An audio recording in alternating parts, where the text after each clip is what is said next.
सर्दियों की ठंडी सुबह थी। सूरज धीरे धीरे कोहरे के पर्दे को चीरते हुए निकलने की कोशिश कर रहा था। गांव में आज कुछ खास हलचल थी। चर्च के बड़े घड़ीघरों से आती मधुर घंटियों की आवाज माहौल को और भी खास बना रही थी। आज क्रिसमस का दिन था। गांव के मुख्य चौक पर एक बड़ी सजावट की गई थी। रंग बिरंगी रोशनी और चमकते सितारों से सजे हुए पेड़ ने पूरे वातावरण को रोशन कर दिया था। बच्चे खुशी से उछलते कूदते एक दूसरे को मेरी क्रिसमस कह रहे थे। महिलाएं चर्च के लिए केक और मिठाइयां बना रही थीं, जबकि पुरुष सामूहिक प्रार्थना की तैयारियों में व्यस्त थे। मारिया, जो गांव की सबसे चुलबुली लड़की थी, अपने छोटे भाई जॉनी के साथ चर्च जा रही थी। रास्ते में उसने देखा कि रामू चाचा, जो गांव के सबसे गरीब परिवार से थे, अपने छोटे से झोपड़े के बाहर बैठे उदास थे।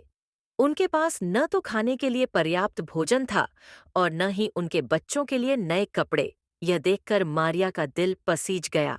चर्च में पहुंचकर मारिया ने सबको रामू चाचा के हालात के बारे में बताया। गांव के लोगों ने तुरंत मदद करने का निर्णय लिया। किसी ने खाने के लिए मिठाइयां दीं, तो किसी ने पुराने लेकिन साफ सुथरे कपड़े। गांव का बढ़ई पीटर रामू चाचा के लिए एक छोटा सा क्रिसमस ट्री भी तैयार कर लाया। बच्चों ने उसे रंगीन कागज और सितारों से सजाया। शाम होते होते गांव के लोग रामू चाचा के घर पहुंचे।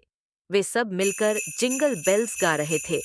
यह देखकर रामू चाचा की आंखें नम हो गईं। उनके बच्चे खुशी से झूम उठे।